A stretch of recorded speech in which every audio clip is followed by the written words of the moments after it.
I've never been the jealous type. I didn't need to be. My wife, Taylor, was the kind of woman who held herself with a certain power, the one who could control a room just by walking in.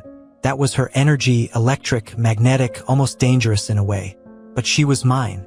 I never had a reason to doubt that, until the night everything went off the rails. That night started off regular as hell. I was out with my buddy Rob, having some beers, watching the game. Taylor had flown out for another one of her work conferences earlier in the day. She didn't bother calling before she left, which wasn't unusual anymore. Her texts had been basic. Landed. Meetings all night. Same old stuff. No sign of anything weird. No red flags that would have tipped me off to what was coming. If anything, I figured the space was good. We hadn't exactly been in sync lately. Lots of little things building up, unspoken tension. But I wasn't worried. We'd had our fights before, and we always came back together. This time felt no different. Around 10 p.m., I was about to grab another round when my phone buzzed. At first, I thought it was just some work email or another useless notification, but when I glanced at the screen, I saw a text from an unknown number. "You might want to see this." No name, no context, just a link. My gut twisted immediately. I almost didn't open it. Thought it was some scam or phishing nonsense. But something about the timing, about that gut feeling you get when the world's about to flip, made me click on it. The link took me to a live stream. The screen flickered for a second, and there it was. A hotel room I didn't recognize, but her, sitting on the edge of the bed, laughing with a guy I'd never seen before.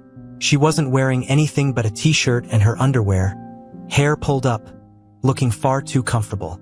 But it wasn't the sight of her half-dressed that sent my mind into a tailspin. It was the way she looked at him, the way she touched his arm, the way they moved around each other, like they'd done this before. And she was laughing like she didn't have a care in the world. The guy leaned over, whispering something into her ear. She smirked, then glanced at her phone. My phone buzzed again. Another message from that same number. "You're not the only one she's lying to." I froze. I couldn't move. My head was spinning, and my hands shook as I tried to process what I was looking at. I wanted to throw my phone across the room, but I couldn't stop staring at it. My wife was practically having an affair in front of my eyes, and I didn't even know who sent me the damn video or why. And then, as if fate wanted to twist the knife just a little deeper, she called me. Right there, in the middle of that live video, her name popped up on my screen like this was just any other night. I stared at the phone, her face lighting up my screen, mocking me with her fake normalcy. I answered it. My voice was calm, too calm, almost detached from my own body. "Hey babe, what's up?" And what she said next shattered any last piece of calm I had left. "Hey Jake, listen, I know this is gonna sound crazy, but don't freak out. I'm, in a bit of a situation." I sat there, staring at the video of her in that room with him, hearing her voice like she was about to give me some ridiculous explanation. But before she could finish, I cut her off, words leaving my mouth before I even thought about it. "I already know, Taylor. I'm watching you right now, live, from that hotel room. So whatever you're about to say, don't even bother." There was a pause, a long, stunned silence on her end. And then, she laughed, like I just caught her in some prank. "Oh, you're watching, huh? So what are you going to do about it?" I couldn't believe what I was hearing. Not only had she been caught, but she wasn't even pretending to be sorry. If anything, she sounded amused. My blood boiled. Her laugh hit me like a slap to the face. I'd been bracing for anything.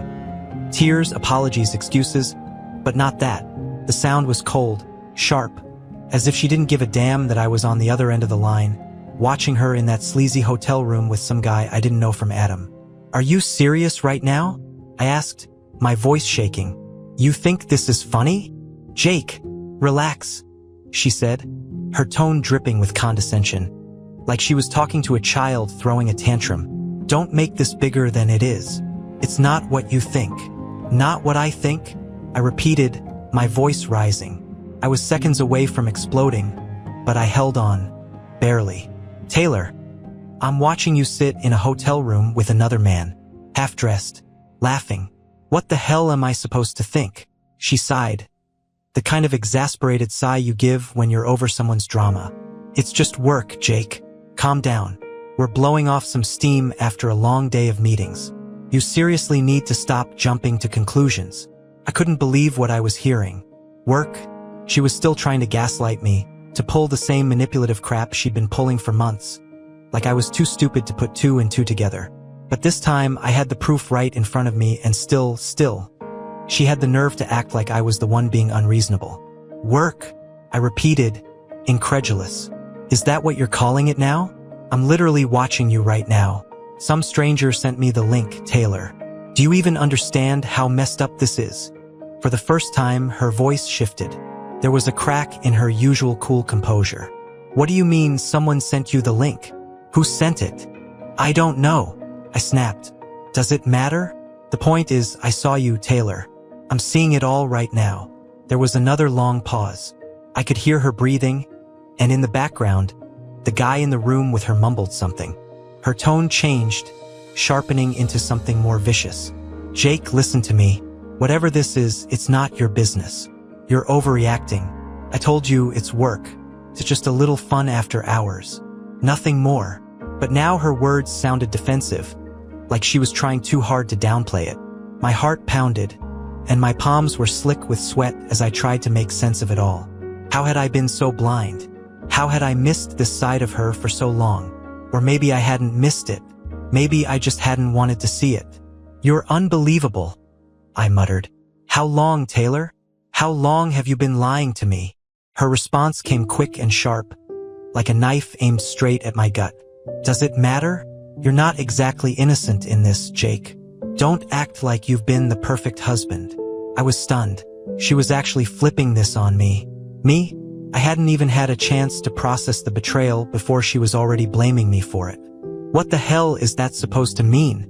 I asked, my voice rising again. I've never cheated on you. I've never lied to you. What exactly have I done to deserve this? She scoffed. Oh, please. You think you've been this saint? You're always working, always distracted. Half the time, you're not even here. You don't get to act surprised when I find someone who actually pays attention. Her words hit me like a freight train, each one a fresh blow. I could feel my pulse pounding in my temples, anger surging through my veins.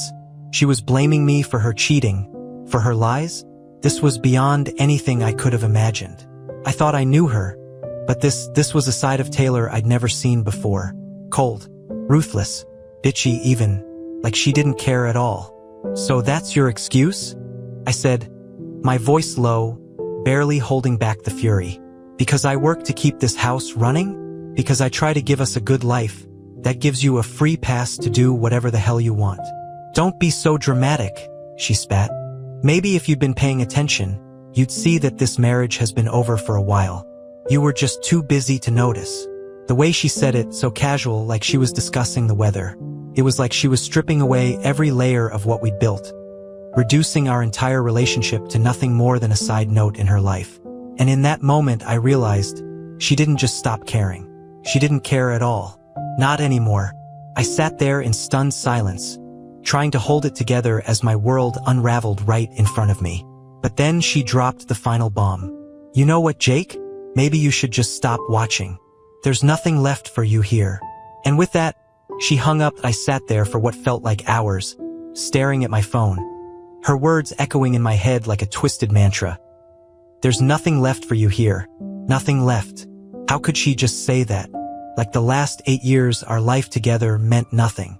It was as if she'd flicked a switch and suddenly I was a disposable piece of furniture. Something she no longer needed or cared for. My mind raced in 1,000 directions at once.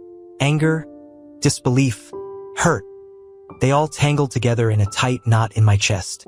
The video was still playing, and I watched her stand up, grab a bottle of wine from the mini fridge and pour 2 glasses, handing one to the guy like she didn't just eviscerate me over the phone. They clinked their glasses together, her laugh audible, echoing through the screen, and I snapped. I hurled my phone across the room, and it shattered against the wall. The impact should have been satisfying, but all it did was leave me in the wreckage. Physically, emotionally, mentally. I stood there, breath heavy, fists clenched, and all I could think was, I need to do something. I couldn't just sit here, broken, while she was out there living like nothing happened. No, I needed answers. I grabbed my keys and stormed out of the house, adrenaline pumping through my veins. My first instinct was to drive to her office, confront someone, anyone who might know what the hell was going on. I needed to find out who the guy was. If this had been going on under my nose for months, years even, I had to know how deep this betrayal went. But halfway down the street, my phone, my backup, the old one I hadn't touched in years, pinged. I had synced it with my accounts years ago, and it still picked up notifications. There, glaring on the screen, was a message from that same unknown number. My stomach lurched. I pulled over and opened it. Thought you'd like to know where they're headed next. Attached was another link. This time, I didn't hesitate. I clicked it, and what I saw made my blood boil even hotter. It was a screenshot of a text conversation between Taylor and her mystery man. It was short, but enough to tell me everything I needed to know. Taylor, leaving the hotel soon. Meet you at the club? Him, of course, babe. Don't keep me waiting. Babe, that word felt like a punch in the gut. She used to call me that. Now she was using it for some guy whose face I couldn't even make out in the video. My mind flashed to the times she called me babe out of habit, wondering if she was thinking of him instead of me. And now they were going to some club like they were just a regular couple out for a night of fun. No guilt, no shame, no remorse. Couldn't let it slide. Not this time. I floored the gas pedal, heading straight for the address the stranger had texted me. I didn't even know how this person knew all of this, how they had access to her messages and videos. But right now, I didn't care. Whoever they were, they knew something I didn't. They knew everything. And I wasn't going to sit in the dark anymore. As I sped through the streets, weaving in and out of traffic, my mind replayed everything. Every little moment that I'd ignored, every excuse she made, every lie she fed me, wrapped in that sweet smile of hers. The work dinners that never seemed to end. The last-minute trips she swore were essential for her promotion. The cold distance that had crept into our bed, night after night, until it felt like we were just two strangers sharing space, pretending at a life that had already crumbled. I pulled up to the club, heart pounding in my chest, the thump of the bass from inside syncing with the throb of rage in my head. I didn't even hesitate. I walked straight in, scanning the crowd, looking for any sign of her. People were dancing, laughing, lost in their own worlds, oblivious to the storm brewing inside me. My phone buzzed again. Another message. She's in the VIP section, upstairs. Look for the black dress. I pushed my way through the throng of bodies, my pulse quickening with each step. The upstairs VIP area was roped off, guarded by some bouncer who gave me a quick glance before letting me through. I must have looked like I belonged there, because I sure as hell didn't feel like it. I was seconds away from losing my mind. And then I saw her. There she was, draped across a velvet couch in the corner, laughing, drink in hand, with him sitting too close, his arm draped casually around her shoulders like he had every right. Taylor looked up, mid-laugh, and her eyes locked on mine. For a moment, everything froze.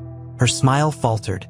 Her eyes widened just a fraction, enough for me to see that she wasn't expecting me to be there. She was caught, again, but this time there was no phone screen between us, no distance. I was right in front of her, watching it all unfold in real time. The air around us crackled with tension, the kind that threatened to explode any second. Her first reaction wasn't fear or guilt. It was annoyance. She rolled her eyes, set her drink down, and stood up like she was dealing with a petulant child interrupting her night. "What are you doing here, Jake?" I didn't even recognize my own voice when I spoke, the anger so thick it felt like acid in my throat. "What am I doing here? I should be asking you that, Taylor. How long has this been going on?" The guy stood up now, looking at me like I was some joke, like he was untouchable. "Hey man, calm down. This isn't what it looks like." I didn't even look at him. My eyes were locked on Taylor, waiting for her to say something, anything, but she just crossed her arms, gave me that same cold, dismissive look she had over the phone, like she didn't owe me an explanation at all. "Jake, you're making a scene. Just go home." Those words, so casual, so heartless, pushed me over the edge. Her words hit me like a slap across the face. Go home? like I was some stray dog she could just shoo away, like I wasn't standing there, watching her draped over this guy, making a joke out of everything we'd built. Something inside me snapped, and the room, the music, the people, all of it faded into the background, drowned out by the ringing in my ears and the fury boiling under my skin. "Go home," I repeated, my voice low, vibrating with a rage I'd never felt before. "You've got to be kidding me, Taylor. You think I'm just going to walk away after this?" She didn't flinch. In fact, she smirked, a cruel twist of her lips like this was some game she was playing. "Yeah, Jake, I do. What do you think is going to happen here? You're going to scream, throw a fit in front of all these people? You're embarrassing yourself." Embarrassing myself? The sheer audacity of her words made me want to grab the nearest bottle and hurl it across the room. She wasn't even trying to explain herself. No apologies, no remorse. She was treating me like I was an inconvenience, a stain on her fun night out. The guy, this smug, self-assured prick, decided to pipe up again. "Look, man, I don't know what your deal is, but maybe you should listen to her. No need to turn this into a scene." That's when I finally looked at him. For the first time, I took him in, tall, built, the kind of guy who probably spent more time in the gym than at a real job. His shirt was too tight, his hair gelled back in that perfect douchebag way. He had this air of superiority, like he was untouchable, like he knew he had won. "Who the hell are you?" I asked, my voice trembling as I fought to keep control. "How long has this been going on?" The prick shrugged, sipping his drink like I was an afterthought. "Long enough, but don't take it personally, man. It's just how it is sometimes. Just how it is." I felt my blood surge, a red haze creeping into my vision. Every muscle in my body tensed, the weight of his words sinking in. Long enough. That could mean months. Hell, it could mean years. I thought about all the times Taylor had come home late, the business trips, the mysterious phone calls. Had this asshole been there the whole time, laughing at me behind my back? I took a step closer, my fists curling at my sides. "What did you just say?" Taylor finally intervened, stepping between us, but not out of fear. She didn't care that I was on the verge of losing control. No, she was doing it for him, protecting him. "Jake, stop. This is pathetic. You're not going to fight him. You're not that guy." She was right. I wasn't that guy. I wasn't the type to solve things with my fists. But at that moment, all I wanted to do was swing. I wanted to make him feel the pain I was feeling, to break something, anything, to make the world feel as broken as I did. But her words stopped me cold, not because she was right, but because of the way she said it. "You're not that guy." She said it like she knew me better than I knew myself, like I was weak, predictable, and too much of a coward to act. And maybe she was right. Maybe that's how she saw me. This boring, predictable husband she could manipulate and cheat on, knowing I'd never fight back. It made me sick to think that's what I'd become in her eyes. And worse, maybe it's what I'd become in my own. I felt something shift inside me, something heavy and dark. I wasn't going to let her walk all over me anymore. I wasn't going to stand there like a fool while she tore my life apart and laughed in my face. "So, this is it, huh?" I said, my voice barely above a whisper, shaking with the weight of all the hurt and anger bubbling up inside me. "This is who you are now." Taylor gave me a hard look, crossing her arms like she was bored of the whole thing. "This is who I've always been, Jake. You just never noticed." Her words hit harder than any punch ever could. This was who she'd always been. My mind raced back to the early days of our relationship, how we'd stay up talking for hours, how she made me feel like the center of her world. Was all of that a lie? Was I just too blind to see the real Taylor beneath the surface? And him. I gestured to the guy standing behind her, still looking like he couldn't care less. "Is this what you wanted?" She shrugged. "It's not about him. It's about me. I'm done pretending to be the person you think I am. I'm done with this whole charade. I want something different. Something more. More? After everything we'd been through, all the sacrifices, the plans for the future, the life we'd built together. She wanted more? My head spun, the weight of her betrayal crushing down on me. "And you didn't think to talk to me?" I asked, my voice cracking. "You didn't think to tell me you weren't happy? Instead, you just went behind my back and did this." She rolled her eyes, that familiar gesture of disdain she'd perfected over the years. Why would I? You wouldn't have listened. You never listen, Jake. It's always about what you want, what you think we should be. I'm done living for you. I felt like I was drowning in her words. How had it come to this? How had I missed it? The slow unraveling of everything we'd built together. Or had it been this way all along, and I was just too blind, too trusting to see the cracks forming beneath the surface? I took a deep breath, my chest tight, my heart pounding in my ears. So what now? I asked, my voice hollow. You just walk away? Throw everything away like it meant nothing? Taylor looked at me, and for a split second I thought I saw something, guilt, maybe, regret.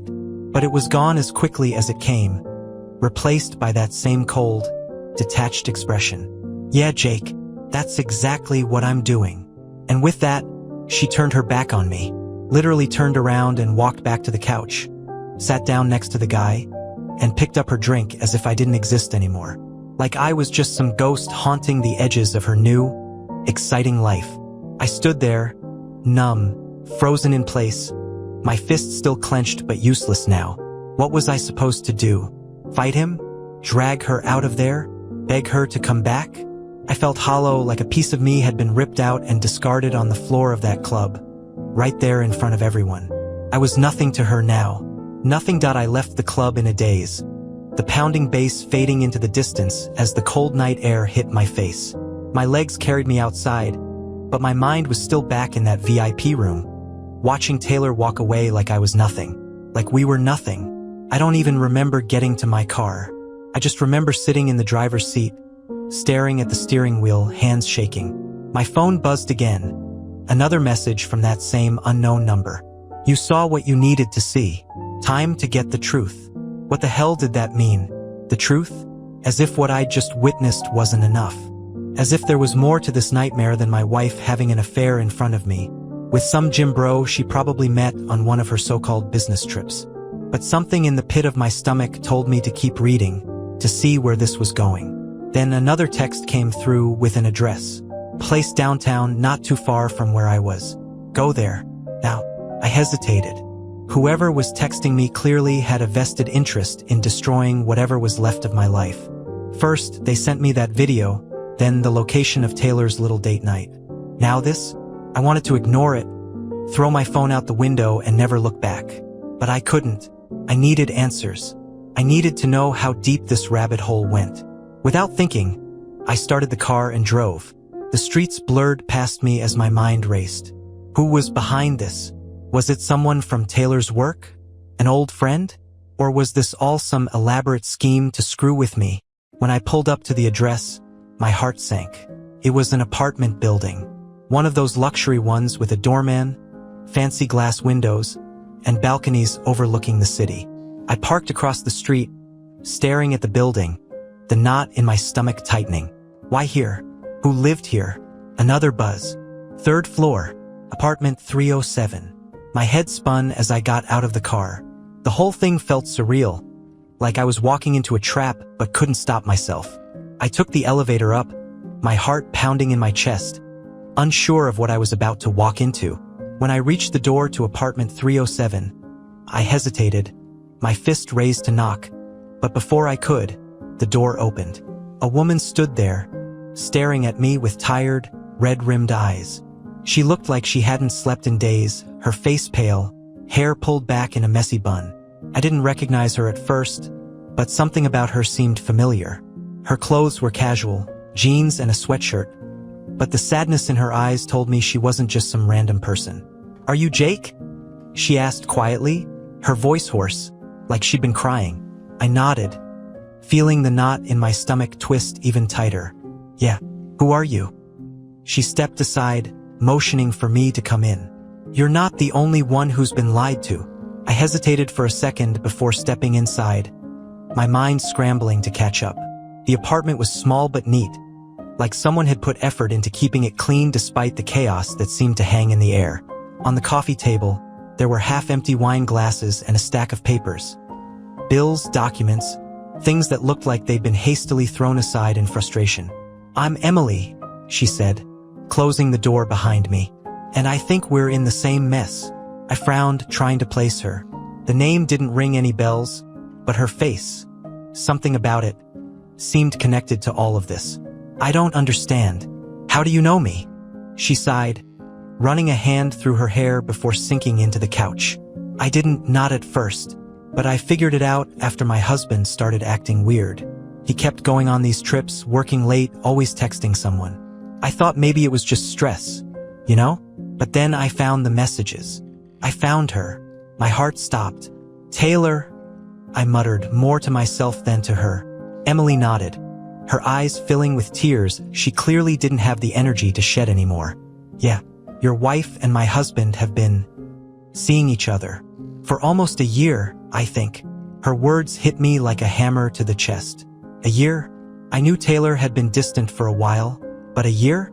She'd been lying to me, betraying me for that long, and I'd been completely blind. My knees buckled, and I dropped into the chair opposite her, trying to process what she was saying. How did you find me? I asked, my voice shaking.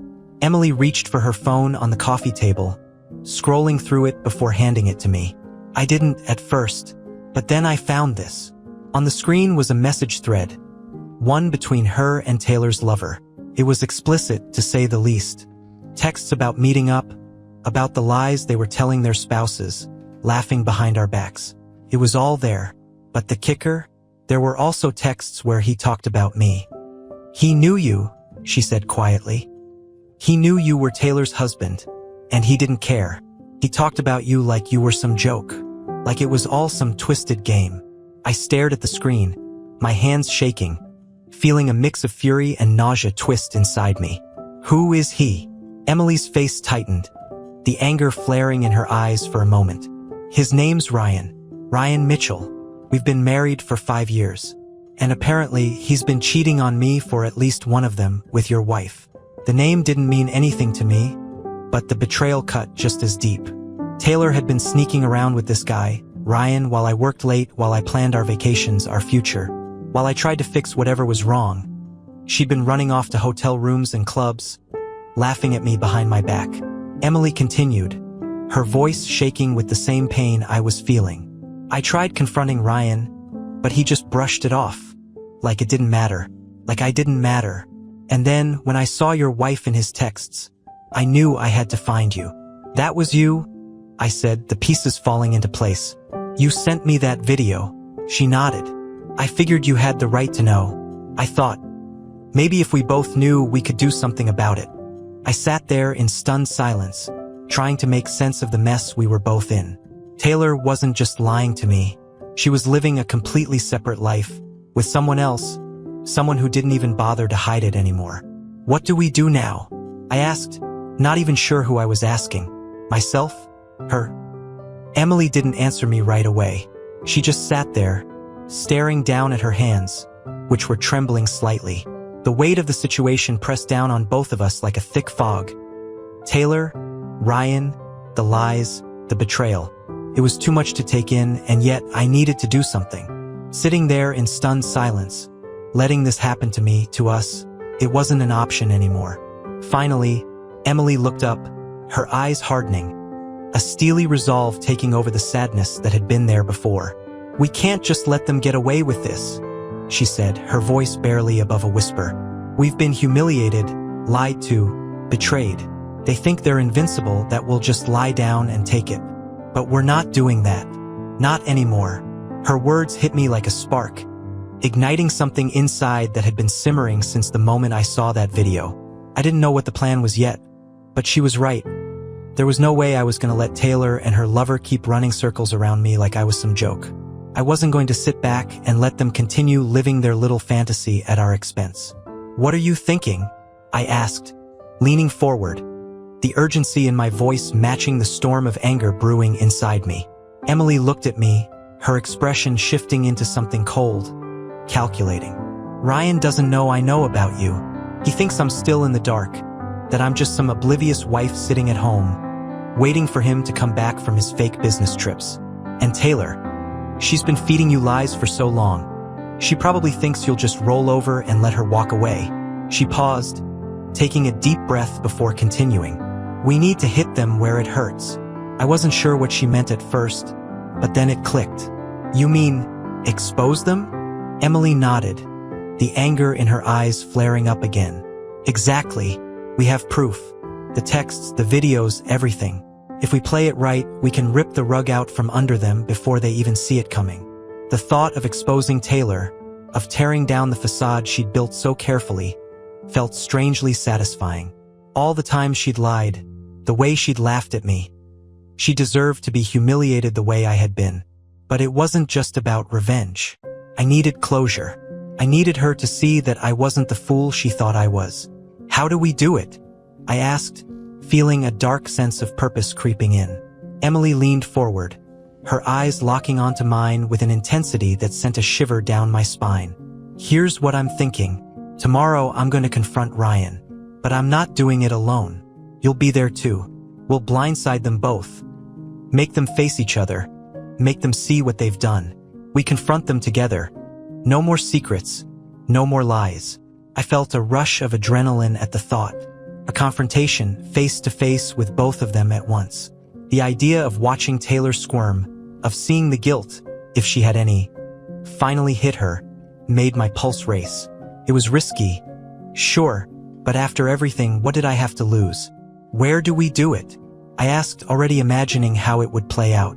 I'll invite Ryan over to our apartment tomorrow evening. Tell him I want to have a quiet night in, act like nothing's wrong. You show up about 30 minutes in after he's comfortable. Then we lay everything out. Together. I could see the scenario in my mind. Ryan, sitting there smug as ever, thinking he had Emily wrapped around his finger, only for me to walk in and shatter his little world. Taylor wouldn't be far behind. She always found a way to pop into the middle of these things, especially if it meant stirring up more chaos. Do you think Taylor will come? I asked, wondering if Emily's plan could really work without her. Emily smirked, a sharp edge to her smile. Oh, she'll be there. Once Ryan realizes he's been caught, he'll panic. He'll want to drag her into this mess, thinking maybe they can spin their way out of it together. She won't be able to resist. She'll come. Trust me. I nodded, feeling the plan solidify in my mind. It was perfect in its simplicity. We'd catch them off guard, expose them for the liars they were, and force them to face the consequences of their actions. For the first time in weeks, I felt like I had control, like I wasn't just a bystander in my own life anymore. But there was something gnawing at me, something I couldn't shake. And then what? I asked quietly. After we confront them, what happens next? Emily's expression softened, the fire in her eyes dimming slightly. Then we walk away. We leave them to deal with the mess they've made. You get your closure, I get mine, and we move on with our lives. Without them. The weight of her words hung in the air. Moving on. Could I do that? Could I just walk away from Taylor after everything we'd been through? The thought of it felt like a knife twisting in my chest. But deep down, I knew it was the only way. There was no saving what we had. She'd burned it to the ground the moment she decided to betray me. I'm in, I said, my voice firm. Let's do it. Emily nodded, a grim smile on her face. Good. Tomorrow, then. We sat in silence for a few moments, both of us lost in our own thoughts, preparing for what was about to happen. The plan was set. Tomorrow, everything would come crashing down, and there was no going back. As I left Emily's apartment, I couldn't help but feel a strange sense of calm settle over me. The storm inside had quieted, replaced by a clarity I hadn't felt in weeks. Taylor had thought she could get away with it, that I would never find out. But tomorrow she'd see how wrong she was. Tomorrow they'd both see the consequences of their actions. And for the first time in what felt like forever, I wasn't the one in the dark anymore. Tomorrow everything would change. The next day felt like the longest of my life. Every hour dragged by, and my mind raced through every possible scenario. What would Taylor say when she saw me standing there, watching her lies unravel in front of her? Would she panic, try to lie her way out again? Would she finally admit it, drop the mask and show me who she really was? And Ryan, what would his face look like when he realized he wasn't the mastermind of some secret affair anymore, but a fool standing on the edge of his own destruction? I had to remind myself to breathe. I couldn't let the anger take over yet. Not until the right moment. Emily had texted me earlier, 8 p.m. Don't be late. I was anything but late. I pulled up a block away from her apartment at 7:45, my heart pounding like a war drum. The neighborhood was quiet, the kind of place where no one would ever suspect two lives were about to be blown apart in a single night. I sat there in the dark, gripping the steering wheel, my mind going over the plan again and again. It had to be perfect. No backing down. No second guessing. At 8 sharp, I got out of the car and walked to the building. Emily had given me the key code for the entrance, so I didn't have to ring the doorbell and risk giving anything away too soon. As I stepped into the hallway, I could feel the tension rising, every step taking me closer to the moment that would change everything. I reached her door, my hand hovering over the handle for just a second. I could hear faint voices inside. Emily's soft, measured tone and Ryan's deeper voice, casual, relaxed.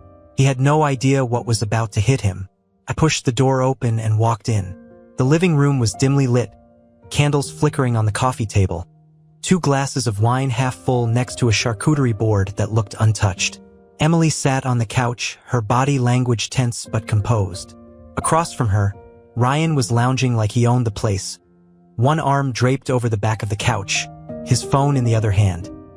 He looked up when I entered, his eyebrows knitting together in confusion. "Who the hell is this?" he asked, his voice annoyed, like I'd interrupted some intimate moment. I didn't say a word. I just stared at him, my fists clenching and unclenching at my sides, willing myself to stay calm. I could feel my pulse in my throat, the anger bubbling up, but I wasn't going to give him the satisfaction of a meltdown. Not yet. Emily stood up, her face tight with barely contained rage. "This is Jake," she said, her voice steady, but I could hear the fury underneath. "Taylor's husband." Ryan blinked, his face going pale for a second before he tried to play it off. He laughed, but it came out hollow, forced. "Taylor's husband? What the hell is going on, Emily?" I stepped forward, locking eyes with him, the weight of everything about to come crashing down. "She didn't tell you about me, huh? I guess you two were too busy sneaking around behind my back for that detail to come up." Ryan's mouth opened, but no words came out.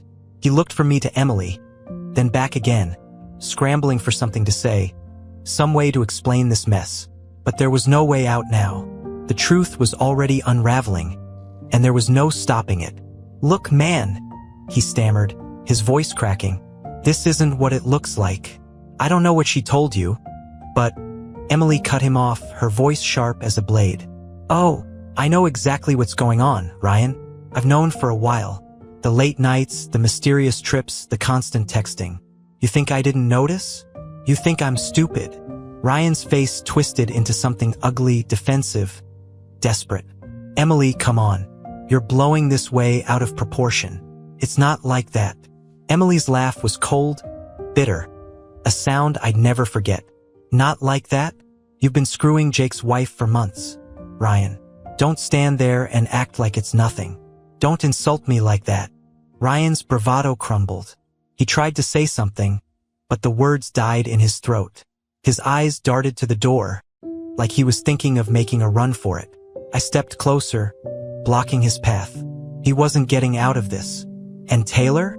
I asked, my voice barely containing the fury I felt. "Where is she, Ryan? Where's my wife?" Ryan's face twisted again, this time into something more pathetic. She's on her way," he muttered. "She was supposed to meet me here." I could feel my heart pounding, the reality of the situation sinking in. Taylor was on her way, and soon, she'd walk into this trap. No more lies, no more games. The thought of seeing her face when she realized it was over, when she saw the wreckage she'd caused, made the adrenaline surge through me. The seconds ticked by like hours. I could feel the tension in the room thickening. Ryan sitting there like a caged animal, Emily pacing the floor, her anger barely contained. And me, I was a storm waiting to explode. Then the doorbell rang. Emily shot me a look, her eyes sharp with anticipation. "Showtime," she whispered. I stepped back, standing by the wall as Emily went to open the door. My heart pounded in my ears, my blood rushing, every muscle in my body tense. I didn't know what I was going to do when I saw her. Whether I'd scream, cry, or simply stand there in stunned silence. The door creaked open and there she was. Taylor, standing in the doorway, looking flawless as ever, hair perfectly styled, makeup immaculate, wearing that black dress that always drove me crazy. She had a smile on her face, but the moment she saw me, that smile vanished, replaced by a look of shock and confusion. "Jake?" she whispered, taking a step back. What are you doing here?" I stepped forward, my eyes never leaving hers. "I could ask you the same thing, Taylor. What are you doing here?" Her mouth opened and closed, no words coming out at first.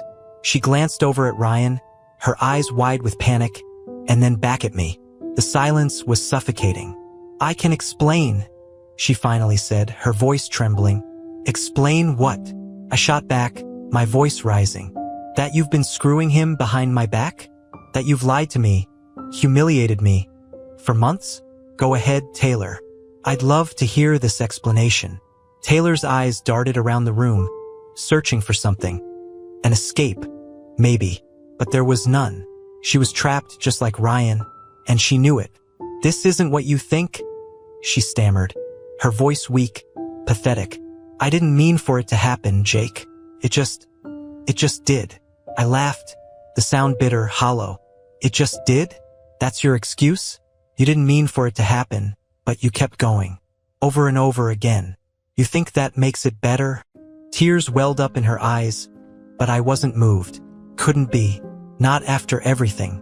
"I'm sorry," she whispered, but the words felt empty, meaningless. Emily stepped forward, her voice cutting through the tension like a knife. "Sorry doesn't fix this, Taylor. You and Ryan, both of you have destroyed everything.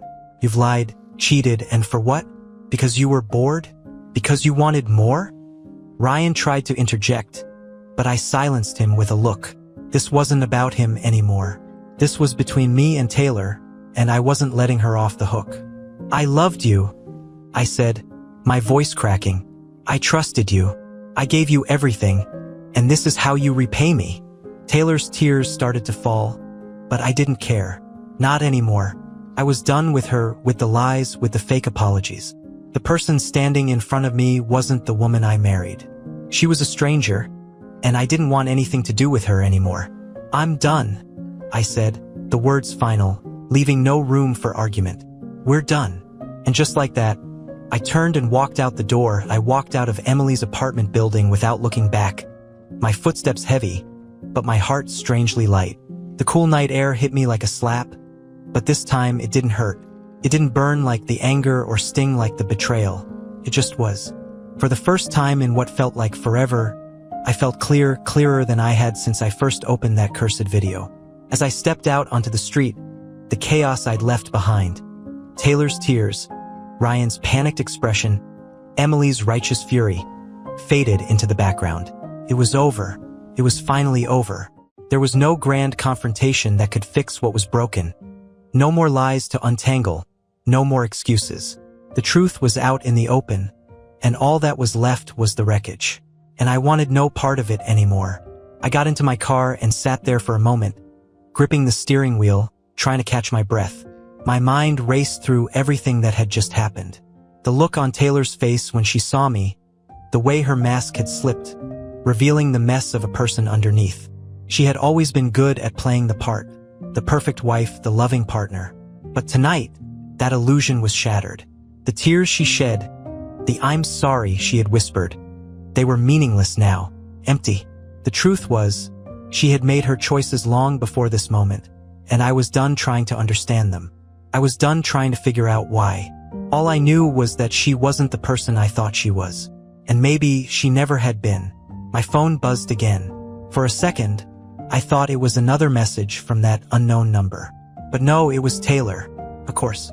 She was calling, probably thinking she could spin this in her favor one last time, pull me back into her web of lies with more apologies, more promises.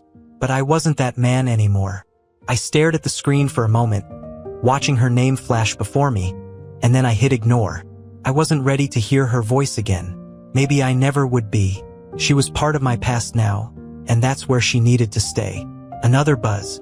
This time, a text from Emily. "You okay?" I stared at the message for a moment, then typed back, "I will be." I knew she was still dealing with her own storm back in that apartment, probably confronting Ryan in ways I hadn't had the energy to. Part of me felt for her. She hadn't deserved any of this. But in a strange way, we were both free now. Free from people who had taken our trust and shattered it for their own selfish games. I sat there for a long while, the quiet of the night settling around me. My thoughts drifted to what came next. Divorce was inevitable. There was no future for me and Taylor. Not after everything she had done. Not after the way she had treated me like an afterthought, like I didn't even matter. It would hurt, sure. There would be days where I'd wake up, feel the weight of the empty space where she used to be, and wonder how it had all fallen apart. But I would move on. I had to. And as much as it burned, as much as the betrayal still stung, I wasn't angry anymore. Not like I had been. The rage that had consumed me for weeks, that had driven me to the brink of losing myself, was gone. In its place was a strange kind of calm. A quiet acceptance that this chapter of my life was over. I had lost something, yes, but maybe I had gained something too. Clarity. I could see it all so clearly now. The way Taylor had manipulated me, made me doubt myself, twist my own mind until I was questioning my every move, my every thought. But she didn't control me anymore. She didn't have that power. And Ryan, he was nothing. Just another liar caught up in his own lies. He and Taylor deserved each other, if they even had anything left after tonight. I took a deep breath and started the car, pulling away from the curb, leaving that apartment, and everything it represented, behind me. The city lights blurred as I drove through the empty streets, my mind already drifting to the future. A future where I wasn't tied down by Taylor's lies, where I wasn't constantly wondering what was real and what was a facade. A future where I could rebuild, where I could find myself again. By the time I reached home, I felt lighter.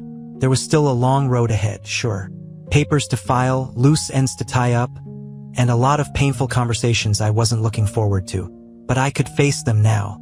I could move forward without the weight of Taylor's betrayal dragging me down. I walked into the house, the silence greeting me like an old friend. Everything was just as I had left it.